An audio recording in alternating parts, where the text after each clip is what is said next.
Closure conversations are used to complete or close things that have happened or were supposed to happen in the past. Closure conversations always include one or more of what we call the four A's: acknowledge, appreciate, apologize, or amend. The first A is to acknowledge the facts and accomplishments.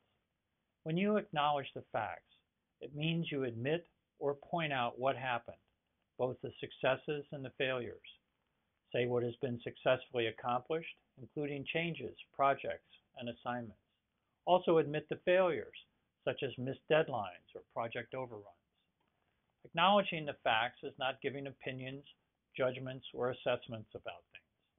For example, if your team agreed to deliver 45 units to a customer, but delivered only 40, acknowledge the fact by saying, "We promised 45 units and we delivered 40." Giving an opinion like saying, "We did a poor job of taking care of our customer," doesn't state the facts and may not be very helpful. Two other examples. To say that something costs $395 is a fact. Saying that it is inexpensive or a steal is an opinion about the price. Saying Pete failed to deliver a report by the deadline is to acknowledge a fact. Saying he is lazy or incompetent is expressing an opinion. For a closure conversation, stick with the facts. Sometimes people want to argue for their opinions or beliefs instead of facing the facts, or argue about whether the facts are right or not. An example of this is from a council on infant health. The council had done several new programs with local schools and churches, so they expected the statistics would show an improvement in child health. That didn't happen. The health commissioner came in and told them that there had been a spike in infections and school absences due to illness. Council members challenged the data and its validity. Was the data collected properly, they wanted to know. Who was it that did the analysis? The commissioner listened, and each time people gave an opinion about the data, the commissioner would acknowledge the opinion and then bring people back to the factual statistic. Finally, the commissioner said, "The statistic is accurate. You can't just accept the numbers when you like them and argue with them when you don't." The commissioner's closure conversation acknowledged the statistic for what it was. This helped council members stop talking about their opinions and return to the facts and what to do about them. Closure conversations acknowledge the facts so that people can move on to what's next. The second A is to appreciate the people and their contributions. The second of the four A's reminds us to appreciate the people and what they contribute to the work that we're trying to get accomplished. This is where we recognize the value of individuals and teams and the things that they have contributed to the accomplishment of a project or a goal or an objective, even if they weren't achieved. You can appreciate their teamwork, their persistence, humor, and good spirits. Other contributions worth appreciating are new ideas for doing things, a high level of energy and engagement, and the timeliness and quality of their work. Our research, as well as our personal experience, tells us that people are under-recognized and underappreciated at work. When we ask people in our training programs, how many of you are confident that what you do really matters and is fully appreciated by your organization? Only a few hands go up. When we ask, how many of you feel fully recognized and appreciated for the work you do? Even fewer hands go up. And finally, when we ask them, how many of you make sure that other people who do things for you feel fully recognized and appreciated? No hands go up. People who are appreciated at work are more engaged. People are more satisfied and willing to work harder for someone who has genuinely thanked them for what they did. People are more willing to do things for those who express their appreciation. A genuine and sincere thank you is a good way to recognize what someone has done. Saying that you value what they do and the difference it makes to you and others is a particularly powerful way of expressing appreciation. The third A is to apologize for mistakes and misunderstandings. Apologizing for mistakes and misunderstandings is a way of recognizing that we did something that didn't work. Here's an example. When Ed Koch was mayor of New York, He was concerned about the number of accidents resulting from bicycles darting in and out of the traffic. Determined to solve the problem, he had bike lanes painted on the sides of city streets. But instead of making things better, the bike lanes actually made things worse. Drivers crossed them so often that police could not write enough tickets. Accidents involving bikers increased. Mayor Koch had the bike lanes removed, and news reporters began criticizing the blunder, Koch's poor judgment. In one television interview, which was scheduled to last 30 minutes, the news host had a list of questions to make Koch look like a fool. The host opened by asking, "Mayor Koch, you spent millions of taxpayer dollars to paint those bike lines, only to remove them. That tax money could have gone to valuable social services. What do you have to say for yourself?" Mayor Koch thoughtfully replied, "You're absolutely right. It was a huge mistake. I made the wrong decision, and I apologize." The host was stunned by the mayor's response, but she proceeded through her list of questions nevertheless, each of which was an accusation of some kind. Mayor Koch answered each question with a similar response, admitting the mistake and apologizing for it. The interview lasted for only 5 of the scheduled 30 minutes.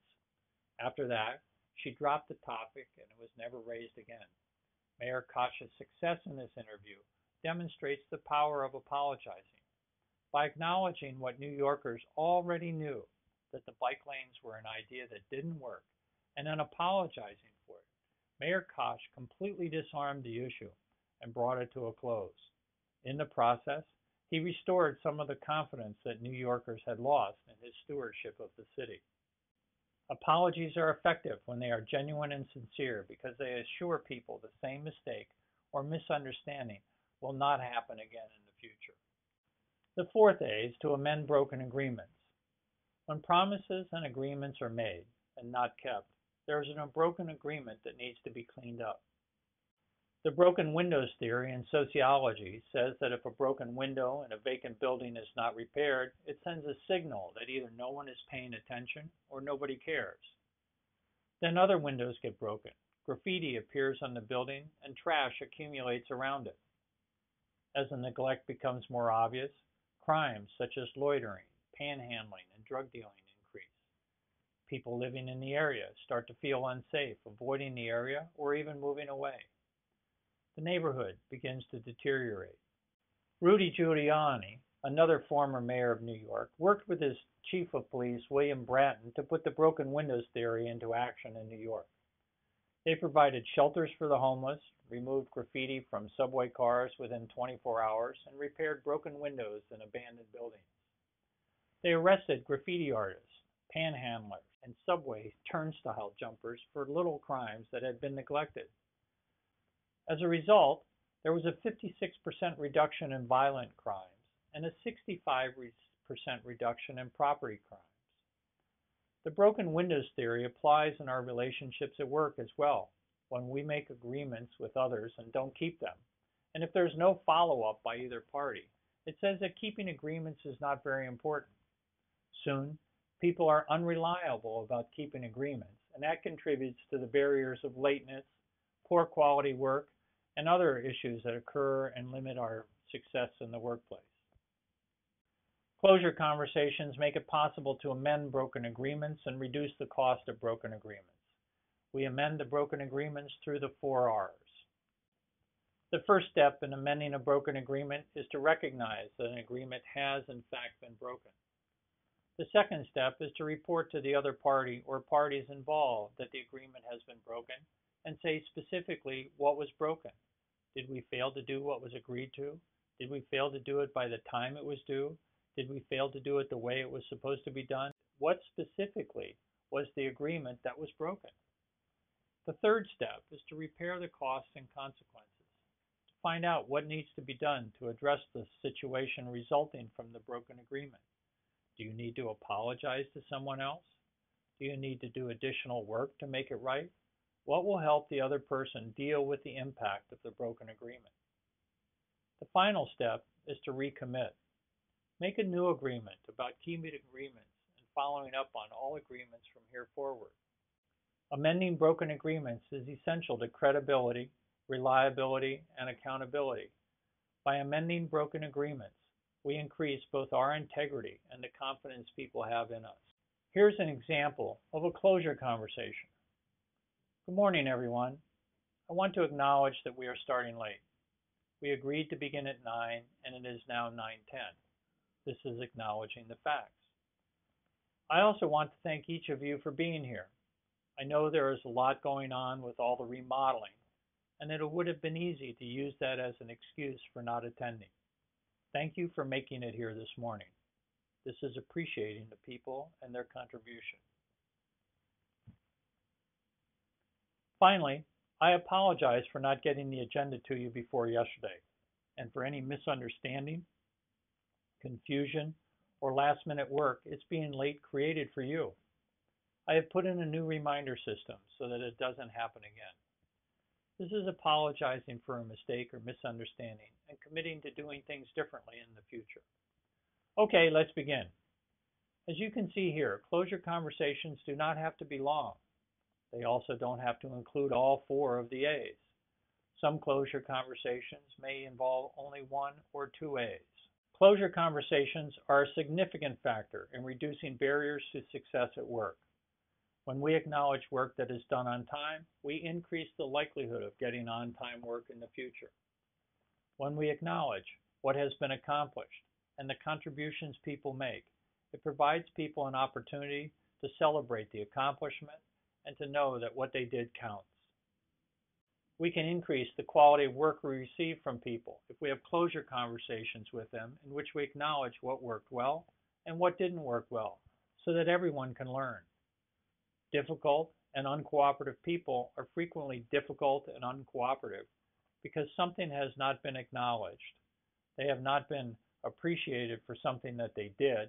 They have been wronged in some way for which they have not received an apology, or there are broken agreements that have never been addressed with them, or there's some combination of all 4 of these. It is possible to bring even difficult people back to being engaged workplace participants through the use of closure conversations.